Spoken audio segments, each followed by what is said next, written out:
എല്ലാവർക്കും നമസ്കാരം. കേരളം ഇനി ആര് ഭരിക്കും? 2026 നടക്കുന്ന തെരഞ്ഞെടുപ്പിൽ ഇടതാണോ വലുതാണോ കേരളം ഭരിക്കാൻ പോകുന്നത്? മൂന്നാം ഊഴത്തിലും കമ്മ്യൂണിസ്റ്റുകാർ തന്നെ ഭരിക്കുമോ അതോ കോൺഗ്രസ് ഭരണം പിടിക്കുമോ എന്നുള്ളതാണ് നമ്മുടെ സംശയം. BJP കേരളം ഭരിക്കുമോ എന്നുള്ള സംശയമൊന്നും ആർക്കുമില്ല. അതൊക്കെ പറയാമെന്നേ ഉള്ളൂ. അടുത്ത കാലത്തൊന്നും ആ ഒരു സാധ്യത നമ്മൾ കാണുന്നില്ല. എന്നാൽ വരുന്ന തെരഞ്ഞെടുപ്പിൽ വരാൻ പോകുന്ന, കേരളത്തിൽ സംഭവിക്കാൻ പോകുന്ന ഒരു വലിയ മാറ്റം, വഴിത്തിരിവ് എന്ന് പറയുന്നത് BJP 10-ൽ കുറയാത്ത സീറ്റുകൾ കേരളത്തിൽ, പ്രത്യേകിച്ച് മധ്യ കേരളത്തിൽ നേടാനുള്ള വലിയ സാധ്യതകൾ കാണുന്നുണ്ട്. അതിൻ്റെ സൂചനകളും കണ്ടു തുടങ്ങിയിട്ടുണ്ട്. BJP എന്ന് പറയുന്ന പാർട്ടിക്ക് ഏറ്റവും അധികം വോട്ട് നൽകുന്നത് കേരളത്തിൽ നിന്ന് ആരാണ് എന്ന് നോക്കിയാൽ, കഴിഞ്ഞകാല തെരഞ്ഞെടുപ്പുകളുടെ ഡേറ്റകളൊക്കെ നോക്കുകയാണെങ്കിൽ നായർ വിഭാഗമാണ്. നായർ സമുദായത്തിൽ പകുതിയിലധികം ആളുകളും വോട്ട് ചെയ്തിരിക്കുന്നത് BJP സ്ഥാനാർത്ഥികൾക്കാണ് എന്ന് കാണാം. പണ്ട് നായർ സമുദായം വോട്ട് കൂടുതലും നൽകിയിരുന്നത് കോൺഗ്രസ് പാർട്ടിക്കായിരുന്നുവെങ്കിൽ പിന്നീടാണ് അത് കുറഞ്ഞു വന്ന് അവർ കൂടുതൽ BJP സ്ഥാനാർത്ഥികൾക്ക് വോട്ട് ചെയ്യാനായിട്ട് തുടങ്ങിയത്. ക്രിസ്ത്യാനികളുടെ കാര്യവും ഈ പറയുന്നത് പോലെ തന്നെയാണ് ഇപ്പോൾ മാറ്റങ്ങൾ കണ്ടുവരുന്നത്. കേരളത്തിലെ ക്രിസ്ത്യാനികൾ ചെയ്ത വോട്ടുകളിൽ 70% കോൺഗ്രസ് സ്ഥാനാർത്ഥികൾക്കാണ്. അതായത് കോൺഗ്രസിന്റെ നട്ടെല്ല് തന്നെയായിരുന്നു ക്രൈസ്തവർ എന്ന് പറയാം. കോൺഗ്രസിന്റെ സഖ്യകക്ഷിയായിട്ടുള്ള IUML, ഇന്ത്യൻ യൂണിയൻ മുസ്ലിം ലീഗ്, അതിന്റെ ഭാഗമായ കോൺഗ്രസ് സ്ഥാനാർത്ഥികൾക്ക് തന്നെയാണ് കഴിഞ്ഞ കാലങ്ങളിലൊക്കെ 60 മുതൽ 65% മുസ്ലിംസും വോട്ട് ചെയ്തിരിക്കുന്നത്, IUML ഉൾപ്പെടെയുള്ള കോൺഗ്രസ് സ്ഥാനാർത്ഥികൾക്ക്. അങ്ങനെ ഇരിക്കുമ്പോഴാണ് കേരളത്തിന്റെ പോപ്പുലേഷന്റെ ഒരു 20%-ലധികം വരുന്ന സിറിയൻ ക്രിസ്ത്യൻസ്, അതിൽ കത്തോലിക്കരാണ് ഭൂരിഭാഗവും, ഓർത്തഡോക്സുകാരും യാക്കോബായക്കാരും ഒക്കെ പിന്നീട് വേറെ വരുന്നുണ്ട്. ഇവരെല്ലാം കോൺഗ്രസിന് വോട്ട് ചെയ്തിരുന്നത് മാറി അവരിൽ ഒരുപാട് പേര് BJP സ്ഥാനാർത്ഥികൾക്ക് വോട്ട് ചെയ്യാൻ പോകുന്നതിൻ്റെ സൂചനകളും പ്രവചനങ്ങളും ഒക്കെയാണ് നമ്മൾ കാണുന്നത്. എന്തുകൊണ്ടാണത്? ഭാവിയിൽ ഇങ്ങനെ സംഭവിക്കുമ്പോൾ ആർക്കാണ് വോട്ട് നഷ്ടം വരിക? കോൺഗ്രസ് എന്ന് പറയുന്ന പാർട്ടിക്ക് തന്നെയാണ്. അത് ആർക്കാണ് ഗുണം ചെയ്യുക? തീർച്ചയായിട്ടും BJPക്ക് കുറേ സീറ്റുകൾ കേരളത്തിൽ കിട്ടും. എങ്കിൽ പോലും ഭൂരിപക്ഷം വരാനായിട്ട് സാധ്യതയുള്ളത് കമ്മ്യൂണിസ്റ്റ് പാർട്ടി തന്നെയാണ്. അതുകൊണ്ട് തന്നെ കേരളത്തിലെ ക്രൈസ്തവർ BJP പക്ഷത്തേക്ക് ചായുന്നതിൻ്റെ ലക്ഷണങ്ങൾ കണ്ടു തുടങ്ങുന്നു എന്ന് പറയുമ്പോൾ മൂന്നാം ഊഴത്തിലും LDF തന്നെ, കമ്മ്യൂണിസ്റ്റുകാർ തന്നെ കേരളം ഭരിക്കാനാണ് വലിയ സാധ്യതകൾ കാണുന്നത്. വളരെ വ്യക്തമായ ഒരു മാറ്റം തന്നെ ക്രൈസ്തവർ വോട്ട് ചെയ്യുന്നതിൽ കണ്ടാൽ 10-ന് മുകളിൽ സീറ്റുകളൊക്കെ BJPക്ക് കേരളത്തിൽ വരികയാണെങ്കിൽ പിന്നീട് ആർക്കും ഭൂരിപക്ഷമില്ലാത്ത, പിന്നീട് ആരാണ് ഭരിക്കുക, ആരാണ് CM ആയിട്ട് വരിക എന്നുള്ളതൊക്കെ ചോദ്യമാണ്. അത് ഇടത് അല്ലെങ്കിൽ വലതായിരിക്കും എന്ന് പറഞ്ഞാൽ പോലും BJPക്ക് അവിടെ വ്യക്തമായ ഒരു സ്വാധീനം വരികയാണ് നമ്മുടെ കേരളത്തിൽ. ആദ്യം തന്നെ എന്തുകൊണ്ട് ക്രൈസ്തവരിൽ വലിയൊരു വിഭാഗത്തിന് BJP പക്ഷത്തോട് ഒരു അനുഭാവം വന്നു തുടങ്ങിയിരിക്കുന്നു? അതിൻ്റെ കാരണങ്ങൾ പരിശോധിക്കാം. ഇങ്ങനെയുള്ള സമകാലിക രാഷ്ട്രീയമൊക്കെ എല്ലാവരും ശ്രദ്ധിക്കുന്നത് എന്തുകൊണ്ടാണ്? ഭാവിയിൽ അത് നമ്മളെ തന്നെയും ബാധിച്ചേക്കാം എന്നുള്ളൊരു തിരിച്ചറിവുള്ളത് കൊണ്ടല്ലേ. പക്ഷെ എന്നിട്ടും നമ്മുടെ ജീവിതത്തെ ഏറ്റവും കാര്യമായിട്ട് ബാധിച്ചേക്കാവുന്ന ചില കാര്യങ്ങളിൽ പലരും മുൻകരുതലുകൾ എടുക്കുന്നില്ല. ഒരു ഉദാഹരണം പറഞ്ഞാൽ, ഇപ്പോൾ ഒരു പനി വന്നാൽ പോലും പല ആശുപത്രികളിലുമൊക്കെ 30,000 40,000 ഒക്കെയാണ് പലർക്കും ചിലവാകുന്നത്. സാധാരണ അസുഖങ്ങൾ വന്നിട്ട് ഇതാണെങ്കിൽ ഗുരുതരമായ ഹൃദ്രോഗങ്ങളോ ക്യാൻസറോ പോലെയുള്ള അസുഖങ്ങളൊക്കെ വന്നു കഴിഞ്ഞാൽ ജീവിതകാലം മുഴുവൻ നമ്മൾ സമ്പാദിച്ചത് നഷ്ടപ്പെടുമെന്ന് മാത്രമല്ല, കടത്തിന്മേൽ കടത്തിലാകാനും സാധ്യതയുണ്ട്. ഇതൊക്കെ കൊണ്ടായിരിക്കണം സർക്കാർ തന്നെ ഹെൽത്ത് ഇൻഷുറൻസുകളുടെ GST 0% കുറച്ചിട്ടുണ്ട്. എന്നാൽ എത്ര പേര് ഇത് പ്രയോജനപ്പെടുത്തി? ചിന്തിക്കേണ്ട കാര്യമാണ്. പണ്ട് 10 ലക്ഷത്തിന്റെ കവറേജിന് കൊടുത്ത പൈസ കൊണ്ട് ഇന്ന് 20 ലക്ഷത്തിന്റെ കവറേജ് എടുക്കാനുള്ള സാധ്യതകളുണ്ട്. എന്നിട്ടും പലരും ഇതൊന്നും പ്രയോജനപ്പെടുത്തുന്നില്ല. ഞാൻ താഴെ കൊടുത്തിരിക്കുന്ന ലിങ്കിലൂടെ പോയാൽ ഇന്ത്യയിലെ തന്നെ ടോപ്പ് ഇൻഷുറൻസ് കമ്പനികൾ നൽകുന്ന ഹെൽത്ത് പ്ലാനുകളിൽ നിന്ന് നിങ്ങളുടെ കുടുംബത്തിന് ഏറ്റവും യോജിച്ചത് ഏതാണെന്ന് നോക്കിയെടുക്കാനായിട്ട് സാധിക്കും. മാസം 400 അല്ലെങ്കിൽ 500 രൂപയിലൊക്കെ തുടങ്ങുന്ന പ്ലാനുകളുണ്ട്. 1 കോടി വരെ കവറേജ് ഉള്ള പ്ലാനുകൾ എടുക്കാൻ പറ്റും. 30 മിനിറ്റിനുള്ളിൽ ക്ലെയിം സപ്പോർട്ടും കിട്ടും. ഇപ്പോൾ diabetes, thyroid issues, BP, asthma പോലെയുള്ള അസുഖങ്ങൾക്ക് 1ാമത്തെ ദിവസം മുതൽ കവറേജ് കിട്ടുന്ന പ്ലാനുകൾ വരെ അവൈലബിൾ ആണ്. ഇത്തരം പ്ലാനുകളൊക്കെ നോക്കി നിങ്ങൾക്ക് ഏറ്റവും യോജിച്ചത് ഏതാണെന്ന് നോക്കി അത്യാവശ്യം കവറേജ് ഒക്കെ ഉള്ള ഒരു ഹെൽത്ത് പ്ലാൻ ഇന്ന് തന്നെ എടുത്തു വെക്കുക. കാരണം ആ രീതിയിലാണ് ഭാവിയിൽ ചികിത്സാ ചെലവുകളൊക്കെ വർദ്ധിക്കാൻ പോകുന്നത്. ഒരു ഹെൽത്ത് ഇൻഷുറൻസ് ഒക്കെ എടുത്തിട്ടില്ലെങ്കിൽ നിങ്ങൾ സമ്പാദിക്കുന്നത് മുഴുവൻ ആശുപത്രിയിൽ കൊണ്ട് കൊടുക്കേണ്ടി വരും. പ്രവാസികൾക്കൊക്കെ ഇപ്പോൾ വിദേശത്ത് നിന്ന് എടുക്കുന്നതിനേക്കാളും 35% വരെയൊക്കെ കുറഞ്ഞ ചെലവിൽ നാട്ടിൽ നിന്ന് ഹെൽത്ത് ഇൻഷുറൻസ് എടുക്കാനായിട്ട് സാധിക്കും. നമുക്ക് നല്ല രാഷ്ട്രീയ അവബോധമൊക്കെ വേണം. അതുപോലെ തന്നെ സാമ്പത്തികമായ ഉത്തരവാദിത്തവും ഉണ്ടായിരിക്കണം.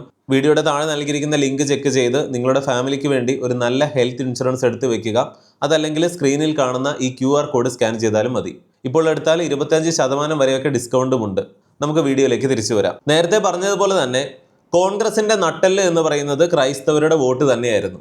രണ്ടാമത് മുസ്ലിംസും. എന്നാൽ ആകെയുള്ള ക്രൈസ്തവരിൽ 70% കോൺഗ്രസിന് വോട്ട് ചെയ്തിട്ടും അതിൻ്റെതായ ഗുണങ്ങളൊന്നും ക്രൈസ്തവ സമുദായത്തിന് ലഭിക്കുന്നില്ല എന്ന തോന്നലാണ് ഇങ്ങനെയൊരു മാറ്റത്തിന് കാരണം രണ്ടാമത് മാത്രം വരുന്ന ഏറ്റവും വലിയ വോട്ട് ബാങ്ക് എന്ന് പറയാവുന്ന രീതിയിലുള്ള മുസ്ലിം സമുദായത്തിനോടാണ് കൂടുതൽ കൂറ് കോൺഗ്രസ് എന്ന് പറയുന്ന പാർട്ടി കേരളത്തിൽ കാണിച്ചിരിക്കുന്നത് എന്നുള്ളൊരു തോന്നൽ ഈയിടെയായിട്ട് ശക്തമാവുകയാണ്. വളരെ വിവാദമുണ്ടാക്കുന്ന ഒരുപാട് സംഭവങ്ങളും ഇതിൻ്റെയൊക്കെ പിന്നിലുണ്ട്. ഇതെല്ലാം കേരളത്തിലെ ക്രൈസ്തവർ കണ്ടുകൊണ്ട് തന്നെയാണ് നിൽക്കുന്നത്. ഇങ്ങനെയുള്ള പ്രശ്നങ്ങളൊക്കെ വരുമ്പോൾ കോൺഗ്രസ് പലപ്പോഴും ക്രിസ്ത്യാനികളെ അല്ലെങ്കിൽ സഭയെ തഴയുന്ന വാർത്തകൾ മാത്രമാണ് ഇവിടെയുള്ള ക്രൈസ്തവർ കേട്ടുകൊണ്ടിരിക്കുന്നത്. അവർക്ക് സ്വാഭാവികമായിട്ടും കോൺഗ്രസ് എന്ന് പറയുന്ന പാർട്ടിയിൽ അവരുടെ വിശ്വാസത്തിന് ഉലച്ചിൽ സംഭവിച്ചിട്ടുണ്ട്. ഇങ്ങനെയാണെങ്കിൽ ഞങ്ങൾ എന്തിനു കോൺഗ്രസിന് വോട്ട് ചെയ്യണം? ക്രൈസ്തവരിൽ കമ്മ്യൂണിസ്റ്റ് പാർട്ടിക്ക് LDFന് വോട്ട് ചെയ്യുന്നവർ താരതമ്യേന കുറവാണ്, ഇല്ലെന്നല്ല പറഞ്ഞത്, അത് നല്ലൊരു ഭാഗമുണ്ട്. എന്നിരുന്നാലും ക്രൈസ്തവരുടെ ഇടയിൽ നിന്ന് ഉയരുന്ന ഒരു വലിയ ആരോപണം എന്ന് പറഞ്ഞാൽ ഇടതാണെങ്കിലും വലതാണെങ്കിലും പ്രീണനമാണ് നടത്തുന്നത്. ഞങ്ങളുടെ സമുദായത്തിന് അല്ലെങ്കിൽ ക്രൈസ്തവർക്ക് വലിയ പ്രയോജനമില്ല. ഒരു കാലത്ത് KM മാണിയുടെയൊക്കെ നേതൃത്വത്തിൽ കോൺഗ്രസ്സിൽ ക്രിസ്ത്യാനികൾക്കുണ്ടായിരുന്ന സ്വാധീനം എന്താണെന്ന് പലരും ഓർക്കുന്നുണ്ടാകും. എന്നാൽ അവിടെ പോലും പിന്നീട് എന്താണ് സംഭവിച്ചത്? LDFിലേക്ക് മാണി ഘടകം കൂറുമാറുന്നു. ചുരുക്കത്തിൽ ഇടതാണെങ്കിലും വലതാണെങ്കിലും തങ്ങൾക്ക് വലിയ പ്രയോജനമൊന്നുമില്ല. ഈ രണ്ട് കൂട്ടരെ കൊണ്ടും മുസ്ലിം സമുദായത്തിന് ലഭിക്കുന്ന അത്ര ആനുകൂല്യങ്ങളോ ഗുണങ്ങളോ ഒന്നും ക്രൈസ്തവർക്ക് ലഭിക്കുന്നില്ല. ഒരു പക്ഷഭേദം അവിടെ സംഭവിക്കുന്നു. ഏറ്റവും കൂടുതൽ 70% ക്രൈസ്തവരും കോൺഗ്രസിന് വോട്ട് ചെയ്തിട്ടും അതിൻ്റെതായ പ്രയോജനങ്ങൾ ലഭിക്കുന്നില്ല എന്ന് വർഷങ്ങളായിട്ട് ക്രൈസ്തവർ കണ്ടുകൊണ്ടിരിക്കുകയാണ്. അതുകൊണ്ട് തന്നെ വരാൻ പോകുന്ന തെരഞ്ഞെടുപ്പിൽ കത്തോലിക്ക വിഭാഗം അടങ്ങുന്ന ക്രൈസ്തവർ കോൺഗ്രസിന് വോട്ട് ചെയ്യുന്നത് വളരെയധികം കുറഞ്ഞു പോകാനുള്ള സാധ്യതകൾ കാണുന്നുണ്ട്. മധ്യ കേരളം എന്ന് പറഞ്ഞാൽ തന്നെ പ്രധാനമായിട്ടും കോട്ടയം, എറണാകുളം, തൃശ്ശൂർ, ഇടുക്കി പോലെയുള്ള ജില്ലകളിലൊക്കെ ക്രൈസ്തവർ വോട്ട് ചെയ്ത് വിജയിപ്പിക്കുന്ന കോൺഗ്രസ് സ്ഥാനാർത്ഥികളാണ് പ്രധാനമായിട്ടും ഇതുവരെ ഉണ്ടായിരുന്നതെങ്കിൽ ഇനി അവിടെ 10-ലധികം BJP സ്ഥാനാർത്ഥികൾ ജയിക്കാനുള്ള വലിയ സാധ്യതകൾ കാണുന്നുണ്ട്. നിലവിൽ കേരളത്തിൽ BJPക്ക് 0 MLA സീറ്റ് എന്ന് ഓർക്കണം. ഇത് ഏറ്റവും കൂടുതൽ ദോഷം ചെയ്യുന്നത് ആർക്കാണ്? കോൺഗ്രസ് എന്ന് പറയുന്ന പാർട്ടിക്ക് തന്നെയാണ്. കാരണം അവരുടെ വോട്ടാണ് ചോർന്നു പോകുന്നത്. ഇത് മറ്റൊരു തരത്തിൽ ഗുണം ചെയ്യുന്നത് കമ്മ്യൂണിസ്റ്റ് പാർട്ടിക്കും കൂടെയാണ്. കാരണം കോൺഗ്രസിന് വോട്ട് കുറയുന്നു, BJPക്ക് സീറ്റുകൾ കിട്ടും എന്ന് പറഞ്ഞാൽ പോലും വ്യക്തമായൊരു ഭൂരിപക്ഷത്തോടെ 3-ാം പ്രാവശ്യവും ഭരണം പിടിക്കാൻ കമ്മ്യൂണിസ്റ്റ് പാർട്ടിക്ക് ഇത് സഹായകരമാകും എന്നുള്ളതാണ്. കാരണം LDFന്റെ വോട്ട് എങ്ങും ചോർന്നു പോകാനായിട്ട് വലിയ സാധ്യതയില്ല.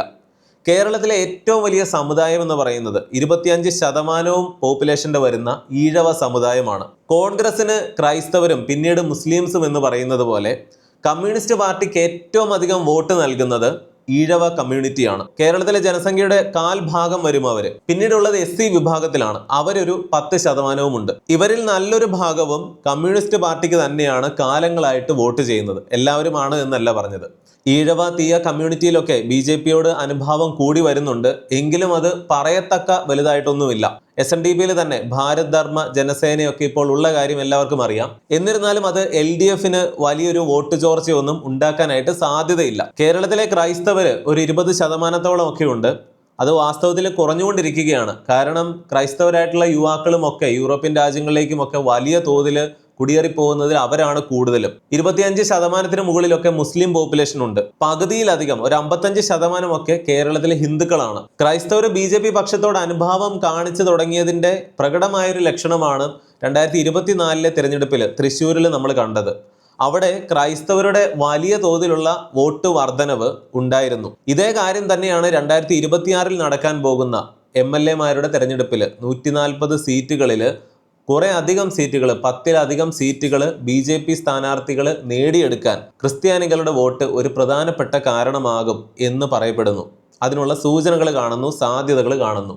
ഇതൊന്നും 100% ഇങ്ങനെ തന്നെ സംഭവിക്കും എന്നൊന്നും ആർക്കും പറയാനായിട്ട് സാധിക്കില്ല. എന്നാൽ ഓരോ തെരഞ്ഞെടുപ്പിലും വന്നിട്ടുള്ള വർധനവും മാറ്റവും ഒക്കെ നോക്കിയിട്ടാണ് BJP സ്ഥാനാർത്ഥികൾക്ക് ഈഴവ സമുദായത്തിൽ നിന്ന് വോട്ട് ചെയ്തതിൽ 32% വർധനവാണ് രേഖപ്പെടുത്തിയത്. അപ്പോൾ എല്ലായിടത്തു നിന്നും ചെറിയ ചെറിയ മാറ്റങ്ങൾ ഈ BJP പക്ഷത്തോട് മാറുന്നതായിട്ട് നമ്മൾ കാണുന്നുണ്ട്. BJP ഒരിക്കലും കേരളത്തിൽ അധികാരം പിടിക്കില്ല എന്നൊന്നും നമുക്ക് പറയാനായിട്ട് സാധിക്കില്ല. 2026 തെരഞ്ഞെടുപ്പിൽ എത്ര MLA-മാർ BJP പാർട്ടിയുടേതായിട്ട് കേരളത്തിൽ ഉണ്ടാകും എന്നുള്ളത് നമ്മൾ കാണേണ്ട ഒരു കാര്യം തന്നെയാണ്. ക്രൈസ്തവ സമുദായം നോക്കുമ്പോൾ കോൺഗ്രസിന് വോട്ട് ചെയ്യേണ്ട ഈ പറഞ്ഞ കാരണങ്ങൾ കൊണ്ട് എന്നവർക്ക് തോന്നിയാൽ പിന്നെ ആർക്ക് ചെയ്യും എന്നവർ ചിന്തിക്കുമ്പോൾ കമ്മ്യൂണിസ്റ്റുകാർക്ക് ചെയ്താലും ഇതേ അനുഭവം തന്നെയാണ്.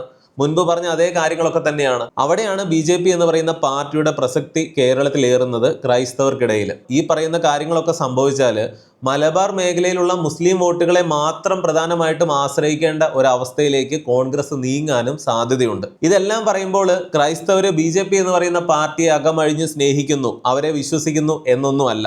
ഒരല്പം ഉപ്പ് എന്ന് പറയുന്നത് പോലെ കുറച്ചധികം സീറ്റുകളെങ്കിലും BJPയുടേതായിട്ട് കുറച്ച് MLA-മാര് കേരളത്തിൽ ഉണ്ടാകേണ്ടത് അത്യാവശ്യമാണെന്ന് ക്രൈസ്തവർക്കിടയിൽ ഒരു ധാരണയുണ്ടായി വരുന്നുണ്ട്. BJP കേരളം ഭരിക്കുന്നതിനോട് മുസ്ലിംസിനൊക്കെ എത്രമാത്രം എതിർപ്പുണ്ടാകുമോ അത്രയും ഒക്കെ തന്നെ എതിരഭിപ്രായം ക്രൈസ്തവർക്കിടയിലുമുണ്ട്. എന്നാൽ കുറച്ച് സീറ്റുകൾ ഇവിടെ വരേണ്ടത് ആവശ്യമാണ് മേൽ പറഞ്ഞ കാരണങ്ങളൊക്കെ കൊണ്ട് എന്ന് അവർക്ക് തോന്നി തുടങ്ങിയിട്ടുണ്ട്. 10-15 MLA സീറ്റുകൾ കേരളത്തിൽ BJPയുടേതായിട്ട് ഉണ്ടായിക്കഴിഞ്ഞാൽ പിന്നീട് കേരളത്തിന് എന്തെങ്കിലും വലിയ ഗുണങ്ങളുണ്ടോ എന്ന് ചോദിച്ചാൽ തീർച്ചയായിട്ടും ഉണ്ട്. കാരണം നിസ്സാരം നമ്മൾ ആലോചിച്ചാലും മനസ്സിലാവും, കേന്ദ്രത്തിലും BJP ആണ്, അതുപോലെ കേരളത്തിൽ കുറേ അധികം MLA-മാർ BJPയുടേതായിട്ട് ഉണ്ടാവുകയാണെങ്കിൽ കേരളത്തിന് ആവശ്യമായിട്ടുള്ള കേന്ദ്ര ഫണ്ടിങ്ങും പല ആനുകൂല്യങ്ങളും വികസന പ്രവർത്തനങ്ങളും ഒക്കെ വിലപേശി എടുക്കാനായിട്ട് അല്ലെങ്കിൽ സ്വാധീനത്തോടെ ഇവിടെ വരുത്താനായിട്ട് ഈ MLA-മാർ ഉപകരിക്കും. അതില്ലാത്തതിൻ്റെ പല പ്രശ്നങ്ങളും നമ്മളിവിടെ കാണുന്നുണ്ട്. പലപ്പോഴും കേന്ദ്രത്തിൽ നിന്ന് ഫണ്ട് കിട്ടുന്നില്ല എന്നൊക്കെ പറയുമ്പോൾ അതിൻ്റെ ഒരു കാരണം BJPക്ക് ഇവിടെ ഒരു ഹോൾഡുമില്ല. അതുകൊണ്ട് തന്നെ കേന്ദ്രത്തിൽ നിന്ന് തഴയപ്പെടാനുള്ള ഒരു സാധ്യത ഇതുവരെയും കേരളം അത് അനുഭവിച്ചുകൊണ്ടാണ് ഇരിക്കുന്നത്. അത് ഒഴിവാക്കപ്പെടാൻ ഇതൊരു കാരണമാകും. അതായത് കേരളത്തിൽ BJPയുടേതായിട്ട് ഒരു MLA പോലും വരില്ല എന്ന് ഊറ്റം കൊണ്ട് പറയുമ്പോഴും കേരളത്തെ സംബന്ധിച്ചിടത്തോളം നമ്മുടെ സാമ്പത്തിക രംഗത്താണെങ്കിലും വികസനത്തിനാണെങ്കിലും ഒക്കെ കേരളത്തിൽ ഒരു 10 BJP MLA-മാരെങ്കിലും ഉണ്ടാകേണ്ടത് അത്യാവശ്യമാണെന്ന് മനസ്സിലാക്കണം. ക്രൈസ്തവർ കോൺഗ്രസിന് ചെയ്യുന്ന വോട്ടുകൾ കുറഞ്ഞ് അത് കൂടുതലും BJP സ്ഥാനാർത്ഥികളിലേക്ക് ചെന്നാൽ കുറേയധികം സീറ്റുകൾ BJPക്ക് കേരളത്തിൽ കിട്ടുകയാണെങ്കിൽ കേരള രാഷ്ട്രീയ ചരിത്രത്തിൽ തന്നെ ഒരു 3ാം മുന്നണിയുടെ ഉദയവും കൂടിയായിരിക്കും അത്. വീഡിയോയുടെ തുടക്കത്തിൽ പറഞ്ഞ ഹെൽത്ത് ഇൻഷുറൻസിന്റെ കാര്യം ഒരിക്കൽ കൂടി ഓർമ്മിപ്പിക്കുകയാണ്. ഇന്ത്യയിലെ ലീഡിംഗ് കമ്പനികളുടെയൊക്കെ ഹെൽത്ത് പ്ലാനുകൾ കമ്പയർ ചെയ്ത് നിങ്ങൾക്ക് ഏറ്റവും യോജിക്കുന്ന ഒരു ഹെൽത്ത് ഇൻഷുറൻസ് 25% വരെയൊക്കെ ഡിസ്കൗണ്ടോട് കൂടി എടുക്കാനുള്ള ലിങ്ക് വീഡിയോയുടെ ഡിസ്ക്രിപ്ഷൻ ബോക്സിലും പിൻഡ് കമന്റിലും കൊടുത്തിട്ടുണ്ട്. അതല്ലെങ്കിൽ ഈ കാണുന്ന QR കോഡ് സ്കാൻ ചെയ്താലും മതി. തീർച്ചയായിട്ടും എല്ലാവരും ഇതൊന്ന് ചെക്ക് ചെയ്ത് നോക്കുക. ഇന്നത്തെ വീഡിയോയെക്കുറിച്ചുള്ള നിങ്ങളുടെ എല്ലാ അഭിപ്രായങ്ങളും വിമർശനങ്ങളും നിർദ്ദേശങ്ങളും സംശയങ്ങളും ഒക്കെ തീർച്ചയായിട്ടും കമന്റിൽ അറിയിക്കണം. മറ്റൊരു വീഡിയോയിൽ വീണ്ടും വരാം. നന്ദി, നമസ്കാരം.